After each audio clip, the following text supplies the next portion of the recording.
Other shows we have for you to enjoy at myclassicradio.net. The Avengers was most certainly not a household name in South Africa prior to the radio series.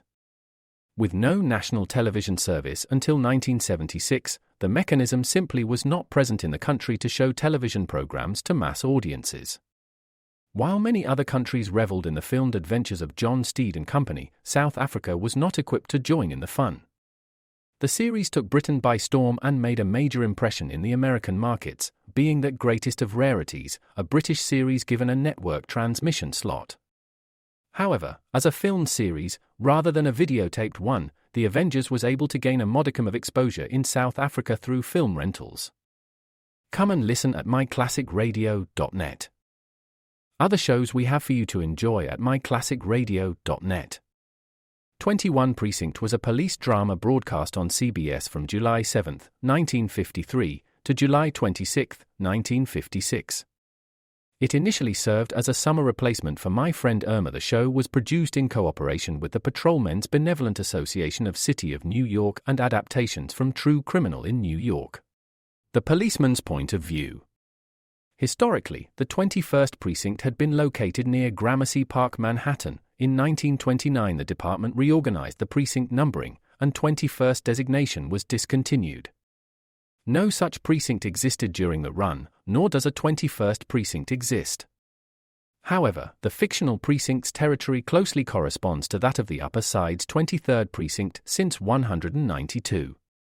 Come and listen at myclassicradio.net.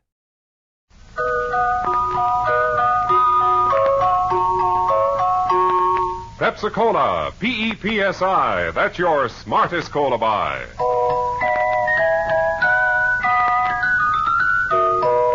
Pepsi-Cola presents Counter Spy.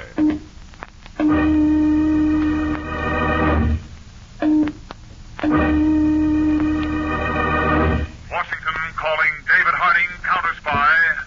Washington calling David Harding, Counter Spy. Harding, Counter Spy, calling Washington.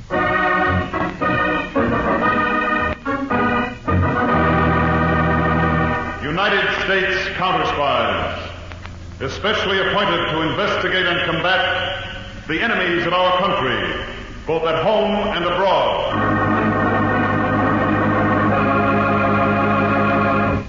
Tonight, the case of the hot car killer. Another Counter Spy report to the American people. Brought to you each Tuesday and Thursday by Pepsi-Cola. Pepsi-Cola hits a spot. 2 full glasses, that's a lot. That's right, you heard what they said. 2 full glasses of sparkling Pepsi from one big 12-ounce bottle. You're getting an extra glassful. And what a delicious glassful. The most refreshing, delightful cola that ever tickled your taste. You can't top Pepsi's tangy flavor. And that big, big bottle saves you money, goes twice as far. Pepsi's America's big, big favorite. And America's biggest cola value. So why take less when Pepsi's best? Whenever you reach for refreshment, remember, Why take less when Pepsi's best? And now to Counter Spy.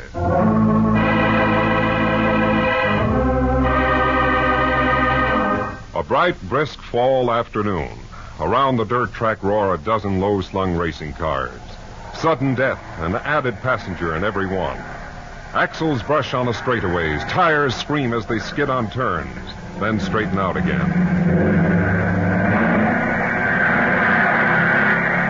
A man wearing the armband of an official of the track runs to the pit of car number 18. Hey, you! Yeah? Are you the mechanic of car 18, driver Joe Stacy? What's the matter? This is an official order. Flag him down. Call him out. He's like the wind. I said stop him. Now, he's just coming in the straightway.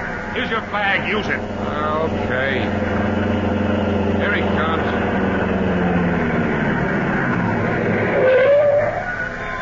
What's the idea of hauling me in? Stacy, this track will not tolerate dangerous, irresponsible drivers like you. We are hereby forbidding you to finish this race. And we're going to see to it that you're barred from every other track in the country. Now get yourself and your car out of here in a hurry. Holy smoke, Joe. What are you going to do now? It's no problem, Mitch. Back in New York, my future's all taken care of. I got a wonderful, beautiful connection there. With red hair.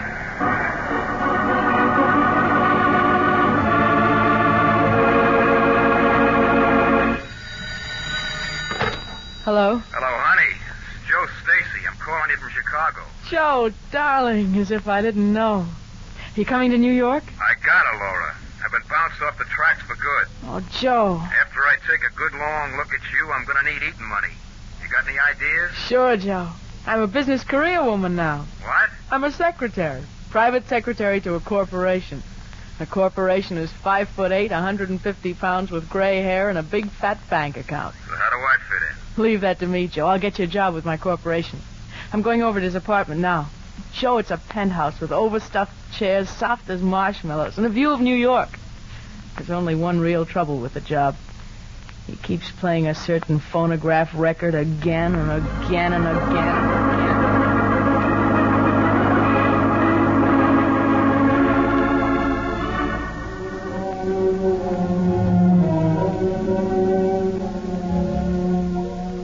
Laura, you've been staring out of that window for an hour. The view always fascinates me, Mr. Brewster. Maybe you'd rather be down there among those lights with some younger man. Like the one you asked me to hire? I'm your secretary, Mr. Brewster. Besides, young men bore me. To be with or to work for. Well, how lucky for me. I should hate losing you as a secretary. You will, Mr. Brewster, if you don't stop that phonograph sometime. Very well. I play that music constantly, Laura, because the orchestra was playing it the night you and I first met. Haven't you any such memories? With Joe Stacy, for instance? I live in the present, not the past. Mr. Brewster, the warning buzzer. Someone's coming up in the elevator. Suppose you let them up for me just this once, huh? I don't know how. On my desk there, Yes? the first button is the intercom to the elevator. Press it. That stops the warning buzzer. Now you can talk to whoever's in the elevator while it's held on the floor below. That intercom box on the left. Yes. Yes? Who is it? George Lesage. Mr. Brewster's expecting me. Oh, yes, Lesage. We're bringing you up. Now what, Mr. Brewster? The button on the right starts the elevator again to bring him here to the top floor. I see. Why is that junk dealer coming here? Because he and I have a little surprise for you. Come in, Lesage. Evening, Mr. Brewster. Hello, Miss Montpere. Hello. Yeah, I brought the latest batch of papers for you, Mr. Brewster. All in good order? Yep, ownership papers of 6 total wrecks I bought in from my junkyard. 2 Buicks, a Chevy, a Ford, 2 Pontiacs, all from the West. Well, all plentiful models and relatively easy to steal. Fine. As soon as the cars come in, I can turn them over to you and your used car salesman. Say in a week, huh? Mr. Brewster, I think it's dangerous to mix all those stolen cars with your ordinary used cars in your sales room. Hey, that's the laugh, Miss Montpere. The smartest cover-up that was ever in this racket. Hot cars cooled off. Okay, Mr. Brewster, that cleans me up here. I'm on my way. Lesage, instead of your going to the ferry now, you go to your garage and wait there. I'll keep that appointment. Ah, okay. Laura, the elevator release button, please. Good night, Miss Montpere. Good night. Good night. Mr. Brewster, you didn't tell me the surprise you and Lesage had for me. I've decided to take your childhood friend, Joe Stacy, into my organization. Bring in stolen cars from other cities. Oh. Oh, then he's the one who's coming in on the ferry. And instead of Lesage, you're going to meet him yourself, is that it? I'm curious about him, Laura. An old friend who so fortunately turned out to be an expert car thief and driver. Now tell me, what's the quickest way for me to get to that ferry?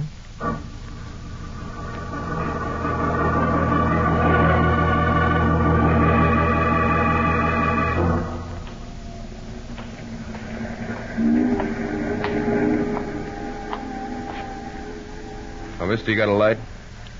I think so. Stacy? Yeah, Lesage. No. I'm Andrew Brewster. The boss himself, huh? You the car? Second in line. You were instructed to be first. A truck cut out in front of me. I thought you were a former racing driver. Lay off, Brewster. Oh, yes. Laura Montclair said you were touchy about having been ruled off the track. Well, I am. You'll find we'll get along if you carry out instructions, Stacy. And if you don't shoot your mouth off. When you leave the ferry, drive to the garage at 816 East 28th Street. Pick up Lesage. Proceed to his junkyard in New Jersey. Okay. What's Lesage look like? Oh, about your height. With an untidy black mustache. When do I see you again, Brewster? This will be our only meeting. Why this one? Laura talks so highly of you. I wonder why. Curious, Brewster? Or jealous? As you so picturesquely put it, Stacy, lay off. I'm a trifle touchy myself. Goodbye, Stacy.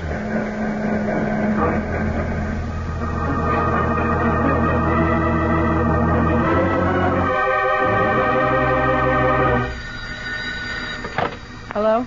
It's Montclair. Lesage talking. Give me Brewster. He hasn't returned from his ferry trip. Listen, I went back to my garage like Brewster told me and found my assistant hired a new guy. And I spotted him for a cop. What? I cleared out to make this call. The cop is there now, and you gotta head Joe Stacy off. Can you do it? No, I can't. It's too late. He must be at the garage right now.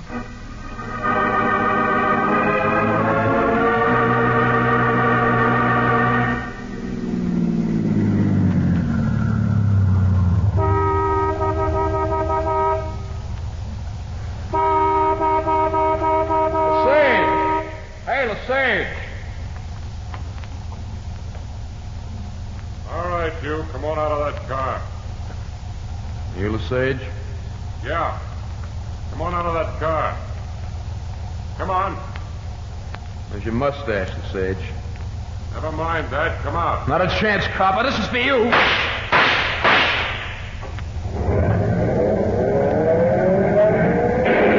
Confound that pillar.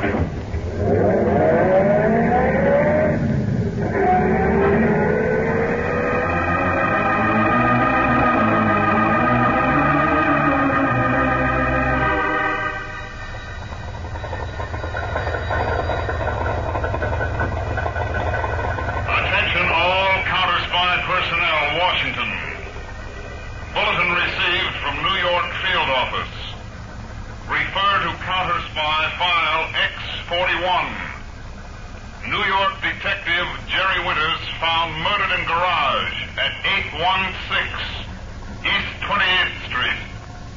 Further information being rushed here by New York police. No clue to killer as yet.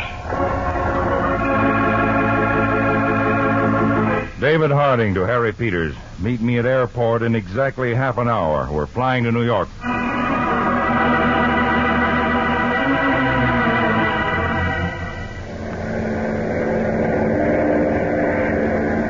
Peters, you saw the message about the murder of Detective Jerry Winters. Yes, Dave, but I didn't know what to make of it. Read this letter, Peters. Winters' division chief teletyped it in. Dear Chief, I'm scribbling this in a hurry in a cheap boarding house since I may not get a chance to write again. I've made a connection that may get me a job in a garage. That's a transfer point for that interstate stolen car racket we're investigating with the counter spies. I'll know details tonight and will report. Signed, Jerry Winters. When'd you get this, Dave? This morning, right after the notice from New York of his murder. He must have gotten the job. Then been covered so closely he couldn't even make a phone call. Yeah. The New York police are covering every angle they can hit. The first thing we'll do is fine-tooth comb that garage.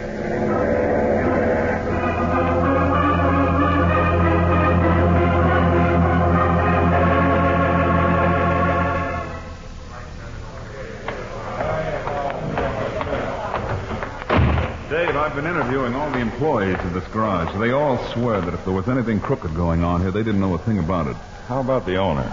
His name is George Lesage, but they say they rarely see him, and nobody knows where he might be right now. How are you making out? Well, I've been working with the examination crew. Take a look at this concrete pillar, Peters. The concrete gouged out about 2 feet up from the floor. Looks as if a car cracked into it. Yes, and one of the employees I talked to earlier said it must have happened during the night. And how does that help us?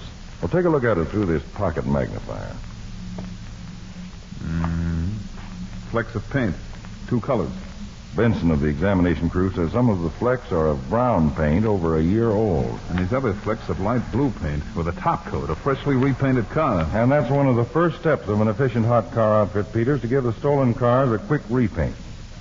Somewhere there's a car with a dented fender, brown paint underneath, blue paint over it. I want to put out a fast bulletin and find that car.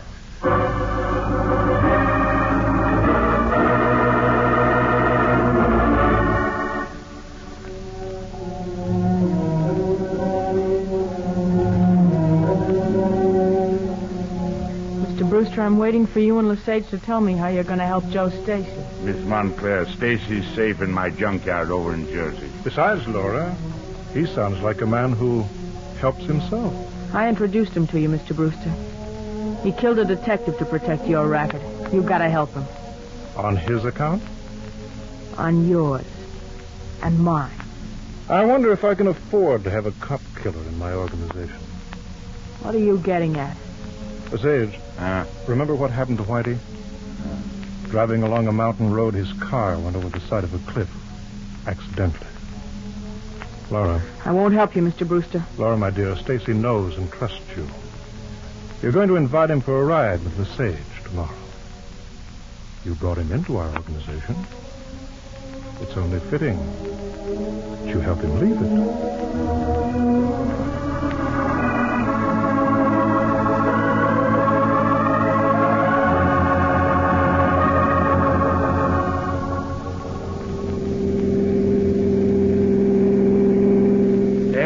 Take it easy. These mountain roads are tricky. Quit worrying, Lesage. But you had a few drinks. Listen, I can drive with my eyes shut. Maybe, Joe, but I wouldn't like to be with you when you try it. Why don't we pull over for a while? Anything you say, baby.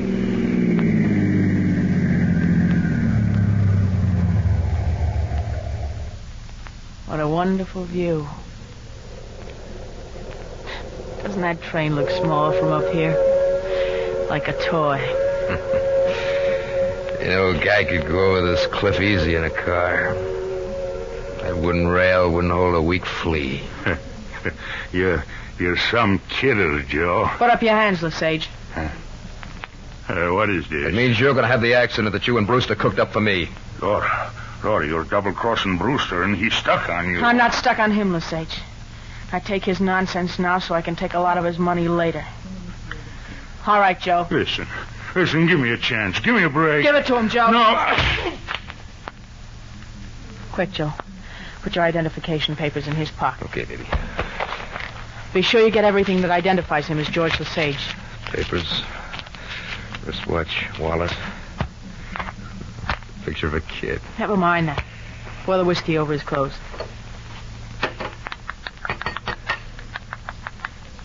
Smell like a saloon. Hurry, he's coming too. Start the engine. Can you get the car over the cliff alone? I don't want my fingerprints on it. What about mine? The more prints there are of you, the surer the police will be it was you that crashed. Okay, baby. Now you get out. Be careful, Joe. I'll start her into a skid. I'm good at that. Then jump. Keep that door open. Right. Hurry before another car comes along. Take it easy, baby. Jump, Joe! Coming. There she goes.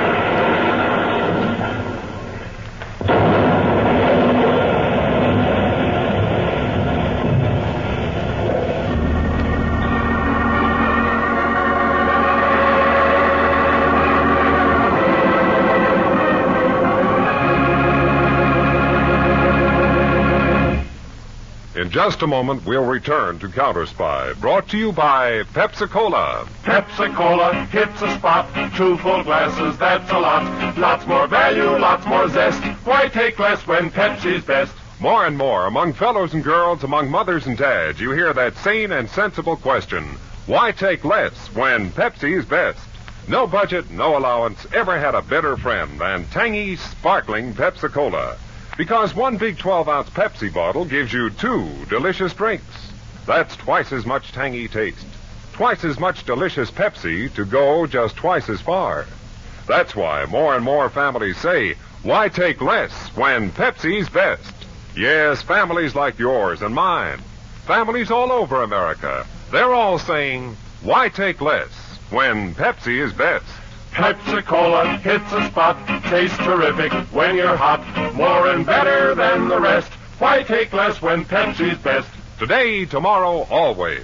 Get America's biggest cola value. Take home a carton of 6 big Pepsi bottles. Insist on Pepsi at the store and say Pepsi at the fountain. Say Pepsi at the stand. Say Pepsi. Whenever you reach for refreshment, remember, why take less when Pepsi's best? Now, back to Counter Spy.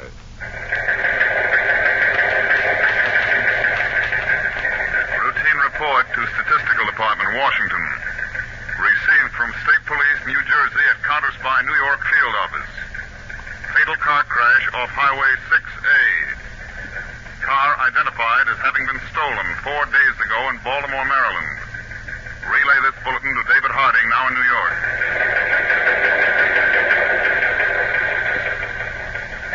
File copy of instructions. Harding to Peters. Check on that stolen car and Highway 6A accident.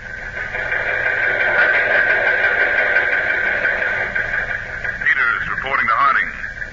Wreck almost complete, but left fender shows dent corresponding to gash and concrete pillar in Lesage garage. Undercoat of paint brown. Outer coat blue. Victim tentatively identified from fingerprints on car and papers as one Joe Stacy. Fingerprints forwarded to Washington.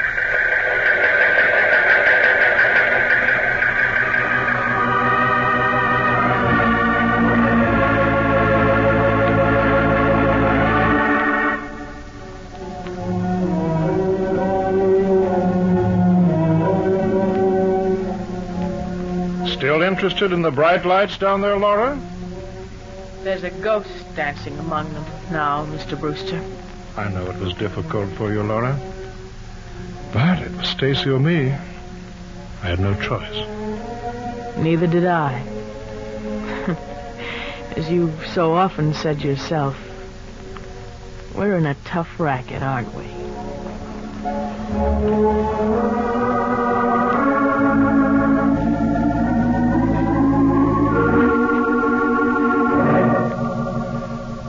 Dave, Washington reported yet on Joe Stacy? Yes, but the fingerprints on the body in that smashed car were not those of Joe Stacy. Who then? George Lesage. Lesage? Well, that's the man we were looking for. He owned the garage where Detective Winters was murdered. That's right, murdered by Joe Stacy. Stacy, how do you figure? Well, somebody took a great deal of trouble to make us think Stacy was dead, and that would suit Stacy very well. Besides, look at his record. Racing driver ruled off the tracks for dangerous and crooked driving. Hold-up charge, suspended sentence, assaulting an officer, 30 days. A bad boy. Yes, but it's hardly probable a hothead like Stacy is the boss of the entire racket, nor that Lesage was. We're looking for the top man, Peters, and Stacy might lead you to him. Lead me to him? You're going undercover, Peters, to locate Stacy. Then we can set a trap.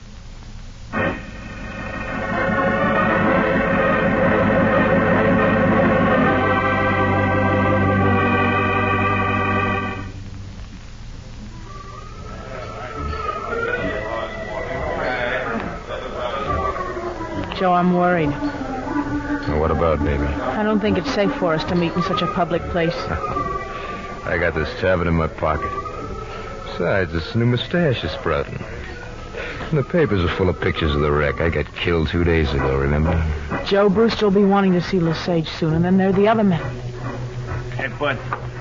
Yeah, Marty. Pete Williams in the back room. He says you expect him. Yeah, that's right. Thanks, Marty. Joe.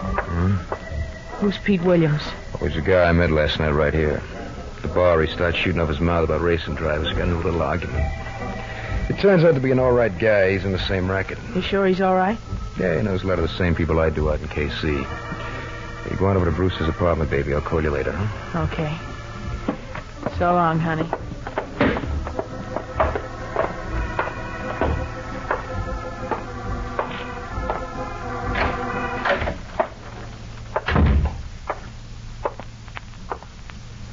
Hello, Pete. What goes? I got a tip for a guy. What guy? Guy named Joe Stacy. Joe Stacy's dead. I read it in the papers. If he isn't already, maybe he's gonna be. What's the tip? The finger's getting put on him. By? His boss. For what? Tip I got says the boss already figured out it wasn't Joe Stacy in that wreck, but a bird named George Lesage. He figures it was Stacy that did it. How do you know? That boss has been trying to contact a couple of trigger men from Chicago. Why are you telling me? I hate hot tips to go to waste. Where can I reach you later? Say in about an hour. Tell me where you want me to be. What's the matter with here? What'll you do, phone me? I'll come back and get you. Keep sober, Pete. Sure.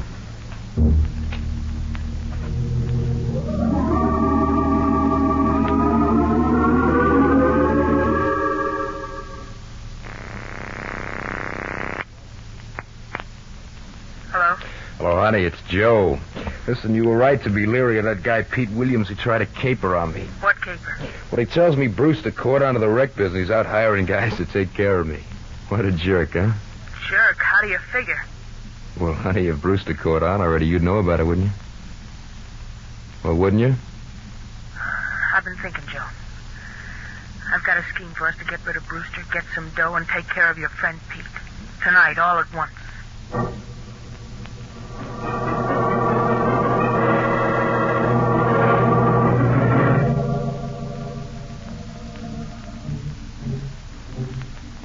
Dave, Peters. I've landed Stacy. Good work.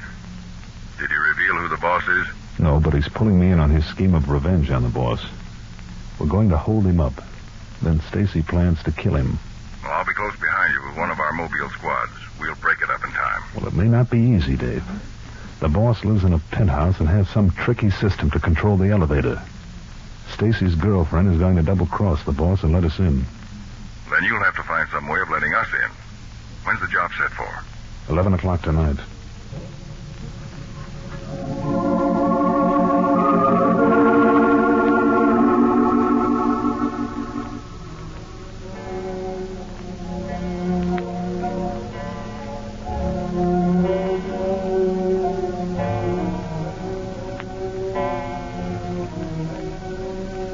What time was that, Mr. Brewster? 11. You seem restless, Laura. Bored with your job? Mr. Brewster, believe me, I was never less bored with it. Someone's in the elevator. I'm not expecting anyone. I'll find out who it is. Brewster, stay away from that intercom. Laura, what's the meaning of that gun? Push the power button. Laura... Push that power button. As you say.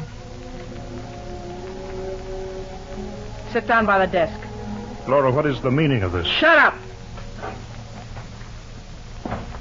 Hello, Brewster. Stacy. In the flesh. I thought you were dead. Laura told me. Cut the act, Brewster. I know about the hood you were trying to get to rub me out. Rub you out? I tell you, I thought you were dead. You're lying, Brewster. Stacy, who is this other man? Pete Williams.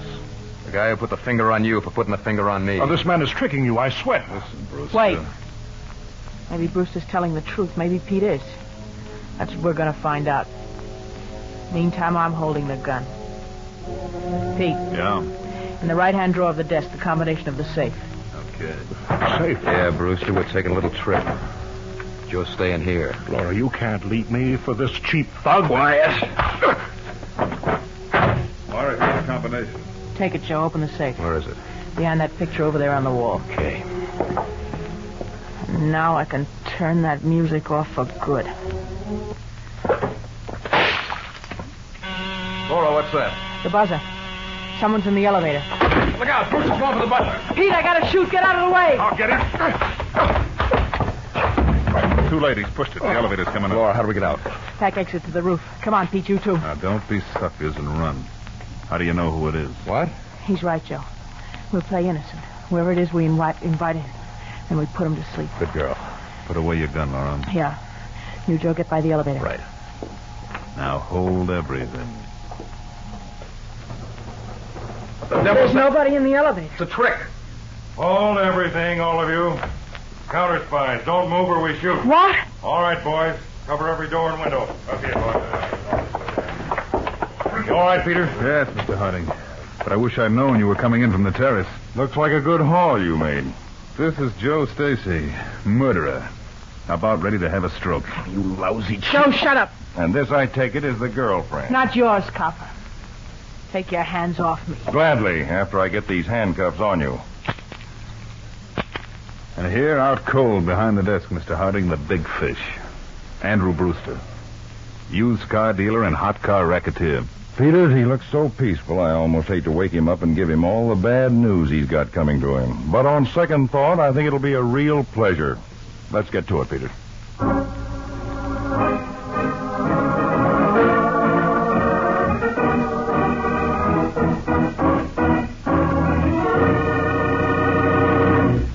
When your friends drop in, be generous, but be thrifty, too. Serve plenty of delicious Pepsi-Cola. Pepsi's big 12-ounce bottle gives you not just one sparkling glassful, but two. Get a carton of 6 and serve 12 delicious drinks. Yes, Pepsi is America's biggest cola value. You get twice the tangy taste, twice the refreshment, twice the Pepsi. So why take less when Pepsi is best? Whenever you reach for refreshment, remember, Pepsi-Cola hits the spot. 2 full glasses, that's a lot. Lots more value, lots more zest. Why take less when Pepsi's best?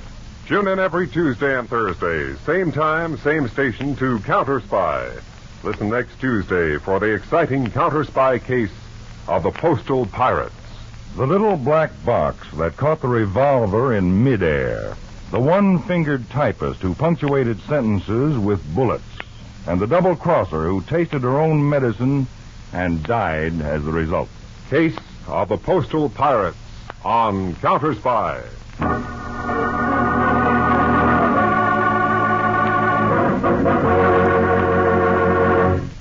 Tonight's Counter Spy program originated in New York, was directed by William M. Sweets, and featured Don McLaughlin and Mandel Kramer, with music by Jesse Crawford. Counter Spy is a Phillips H. Lord production for Pepsi-Cola. Enjoy some Pepsi ice cold tonight.